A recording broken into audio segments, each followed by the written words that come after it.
അതുപോലെ അള്ളാഹുവിന്റെ ദീന് എല്ലാവർക്കും പഠിക്കാൻ കഴിയാത്ത സാധാരണക്കാരായിരിക്കുന്ന ആൾക്കാരും ഈ കൂട്ടത്തിലുണ്ട്.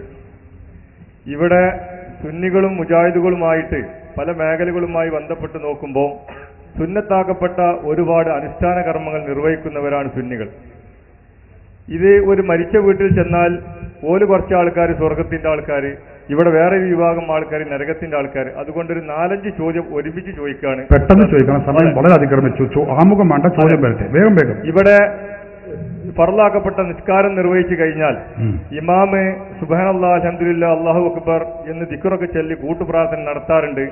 അതിവിടെ ബിദ്അത്തുകാര് അത് ശിർക്കാണ്, ബിദ്അത്താന്നൊക്കെ പറയുന്നുണ്ട്. അതുപോലെ തന്നെ ഖുനൂത്ത് ഓതുന്ന കാര്യം, എന്താണ് നിങ്ങൾ ചോദ്യം? വേണം പറയട്ടെ. അതുപോലെ തന്നെ മരിച്ച വീട്ടിൽ അതുപോലെ ഖുർആൻ ഓതുന്നത്, അതെല്ലാ കാര്യങ്ങളും ശിർക്കാണ്, ബിദ്അത്താന്ന് പറയുന്നത്. 3 കഴിച്ച, 7 കഴിച്ച, 40 കഴിച്ച, ചാവ് അടിയന്തരം കഴിക്കുക എന്നൊക്കെയാണ് ഇവിടെ ബിദ്അത്തുകാർ പറയുന്നത്.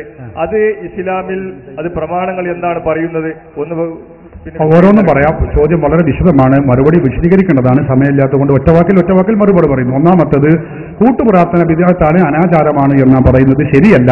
ഹബീബ് മുഹമ്മദ് റസൂലുള്ളാഹി സ്വല്ലല്ലാഹു അലൈഹി വസല്ലമ തങ്ങൾ ആരംഭ റസൂലുള്ളാഹി ഒരു സമയത്ത് സുബ്ഹി നിസ്കരിക്കുന്നു.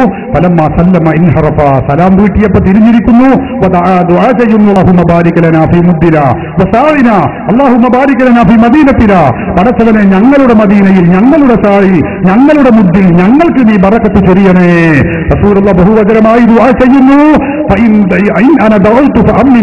ഞാൻ ദുആ നിങ്ങൾ ഉത്തരം ചെയ്യണമെന്ന് സഹാബത്തിനോട് കൽപ്പിക്കുകയും ചെയ്യുന്നു. ഈ ഹദീസ് ഇമാം തൊബറാനി ഉദ്ധരിച്ചതാണ്. ഇബ്നു ഉമർ റളിയല്ലാഹു അൻഹു, അനസ് റളിയല്ലാഹു അൻഹുവിൽ നിന്ന് ഉദ്ധരിച്ച ഹദീസാണ്. ഹദീസ് സഹീഹാണ്. വരിജാലുഹു സിഖാത്തുൻ എന്ന് അല്ലാമ സയ്യിദ് സുഹൂദി തന്റെ വഫാഉൽ വഫാ ബി അഖ്ബാരി ദാരിൽ മുസ്തഫ എന്ന ഗ്രന്ഥത്തിൽ വളരെ വ്യക്തമായി രേഖപ്പെടുത്തി വെച്ചിട്ടുണ്ട്. മറ്റൊന്ന്, മരിച്ച വീട്ടിൽ ഖുർആൻ പാരായണം, അവർക്ക് വേണ്ടി ചെയ്യുന്ന മറ്റു പുണ്യകർമ്മങ്ങൾ, അതിനെക്കുറിച്ച് നമുക്കറിയാം. സൂറത്തിൽ ബഖറ, സഹാബികളിൽ നിന്നുള്ള അൻസാറുകളായ സഹാബികൾ അവർ മരിച്ച വീട്ടിൽ മയ്യത്തിന്റെ അരികിൽ വെച്ച് ഖുർആൻ പാരായണം ചെയ്യാറുണ്ടായിരുന്നു. ഖുർആൻ പണ്ഡിതന്മാരെല്ലാവരും പറഞ്ഞു. പുറമെ മുജാഹിദുകളുടെ ആശയ സ്രോതസ്സായ ഇബ്നുൽ ഖയ്യിം തന്റെ കിതാബ് റൂഹിലും രേഖപ്പെടുത്തി വെച്ചിട്ടുണ്ട്. മറ്റൊന്ന്, മരിച്ച വീട്ടിൽ തഹ്ലീൽ ചൊല്ലലാണ്, അവർക്ക് ഖുർആൻ സദഖ ചെയ്യലാണ്, അടിയന്തരം കഴിക്കലാണ്. 3, 4, 10, 8, 7, 40 എത്ര പറഞ്ഞാലും ശരി, എന്ന് നടത്തിയാലും ശരി, അതൊക്കെ മരിച്ച വീട്ടിൽ മയ്യത്തിനു വേണ്ടി നടത്തുന്ന പുണ്യകർമ്മങ്ങളാണ്. ആ കർമ്മങ്ങൾക്ക് യാതൊരു തകരാറുമില്ല. അത് പുണ്യകർമ്മമാണ്, അത് അനാചാരമല്ല. അത് മയ്യത്തിന് ഉപകരിക്കുമെന്ന് പറയുന്നത് ഞങ്ങളല്ല, ആഗോള സലഫികളുടെ ആശയ സ്രോതസ് ഇബ്നു തൈമിയ്യ തന്റെ മജ്മുഅത്തുൽ ഫതാവ എന്ന ഈ ഗ്രന്ഥത്തിൽ അത് രേഖപ്പെടുത്തി വെക്കുന്നു. 70,000 തഹ്ലീൽ ചൊല്ലിയാൽ കിട്ടുമോ ഉപകരിക്കുമെന്ന് ഇബ്നു തൈമിയ്യ രേഖപ്പെടുത്തി വെക്കുന്നു. മരിച്ചവർക്ക് വേണ്ടി സദഖ ചെയ്താൽ, ഭക്ഷണമാവട്ടെ അല്ലാത്തതാവട്ടെ, സദഖ ചെയ്താൽ ഉപകരിക്കുമെന്ന് ഇബ്നു തൈമിയ്യ രേഖപ്പെടുത്തി വെക്കുന്നു. സഹോദരന്മാരെ, മരിച്ച വീട്ടിൽ മരിച്ച മയ്യത്തിന് വേണ്ടി തൽഖീൻ ചൊല്ലിക്കൊടുക്കുന്നു, ഉപകരിക്കുമോ? ഇബ്നു തൈമിയ്യ പറയുന്നു അത് ബിദ്അത്തല്ല. അബൂ ഉമാമത്ത് അൽ ബാഹിലി അടക്കമുള്ള സഹാബിമാരിൽ നിന്ന് റിപ്പോർട്ട് ചെയ്യപ്പെട്ടിട്ടുണ്ട്. മരിച്ചവർക്ക് വേണ്ടി നമ്മൾ ചെയ്യുന്ന കർമ്മങ്ങളൊക്കെ പുണ്യകർമ്മം തന്നെയാണ്. മയ്യത്ത് കഫൻ ചെയ്ത് എല്ലാ കർമ്മങ്ങളും ചെയ്ത് കഫംപുടയിൽ വെച്ചുകൊണ്ട് വീട്ടിന്റെ ഉമ്മറത്തേക്ക് വെച്ചുകൊണ്ട് സാധാരണ നമ്മൾ ദുആ ചെയ്യും. ഒരാൾ ദുആർക്കും, മറ്റുള്ളവർ ആമീൻ പറയും. ഇതിന് തെളിവുണ്ടോ? ഇമാം ഇബ്നു സാദ് തന്റെ തബഖാത്തുൽ കുബ്ര എന്ന ഗ്രന്ഥത്തിൽ രേഖപ്പെടുത്തി വെക്കുന്നു. അല്ലാഹുവിന്റെ റസൂലിനെ സംസ്കരിച്ചു, കഫൻ ചെയ്തു, എല്ലാ കർമ്മങ്ങളും ചെയ്തു, ജനാസ കട്ടിലിൽ വെച്ചു. ആ സന്ദർഭത്തിൽ അതാ ബഹുമാനപ്പെട്ട അലി ഇബ്നു അബീ ത്വാലിബ് റളിയല്ലാഹു അൻഹു ജനാസയിൽ അരികിൽ വന്നുകൊണ്ട് ദുആ ചെയ്യുകയാണ്. ഓരോ കാര്യങ്ങളും ദുആ ചെയ്തുകൊണ്ട് പറയുന്നു, പടച്ചവനെ ആരംഭ റസൂലിനെയും ഞങ്ങളെയും നീ സ്വർഗ്ഗത്തിൽ ഒരുമിച്ച് കൂട്ടണേ അല്ലാഹ് എന്നിങ്ങനെ ദുആ ചെയ്തപ്പോൾ അല്ലാമ ഇബ്നു സാദ് തന്റെ തബഖാത്തുൽ കുബ്രയിൽ രേഖപ്പെടുത്തുന്നു,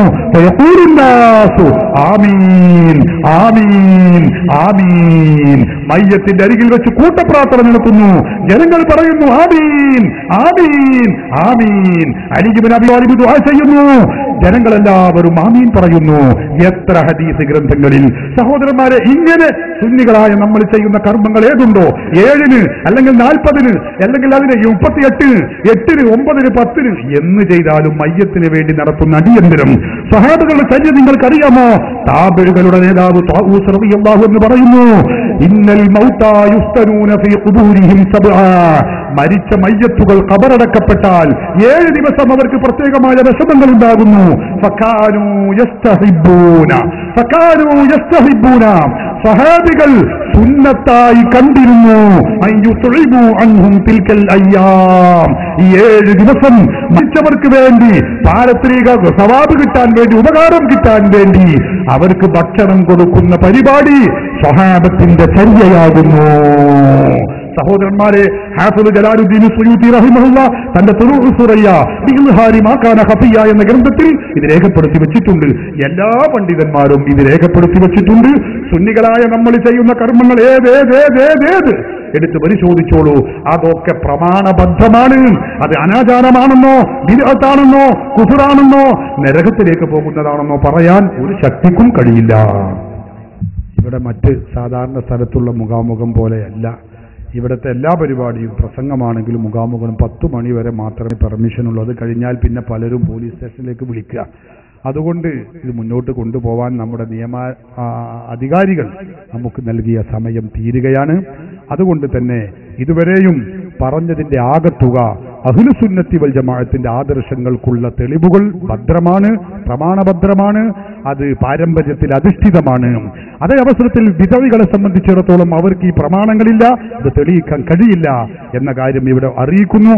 അതോടൊപ്പം ഇതുപോലെ സുന്നികൾ നടത്തിയതുപോലെ സ്വതന്ത്രമായി യഥേഷ്ടം ചോദിക്കാനുള്ള സൗകര്യങ്ങളും സംവിധാനങ്ങളും ഒരുക്കിക്കൊണ്ട് മുജാഹിദുകൾക്ക് ഇതുപോലൊരു മുഖാമുഖം നടത്താൻ കഴിയില്ല. മുഖാമുഖത്തിന് മറുപടി മുഖാമുഖം മാത്രമേ ആവുകയുള്ളൂ എന്നുകൂടി നമ്മളെല്ലാവരും മനസ്സിലാക്കണം. അതുമാത്രമേ മറുപടിയാവുകയുള്ളൂ. മുജാഹിദ് മൗലവിമാർ ഗ്രൗണ്ടിലേക്ക് നോക്കി കാളമൂത്ര പ്രസംഗം നടത്തിയാൽ അതൊരിക്കലും മറുപടിയാവുകയില്ല എന്ന കാര്യം എല്ലാവരെയും ഓർമ്മപ്പെടുത്തി നമ്മുടെ ഈ പരിപാടി ഇവിടെ അവസാനിപ്പിച്ചതായി അറിയിക്കുന്നു.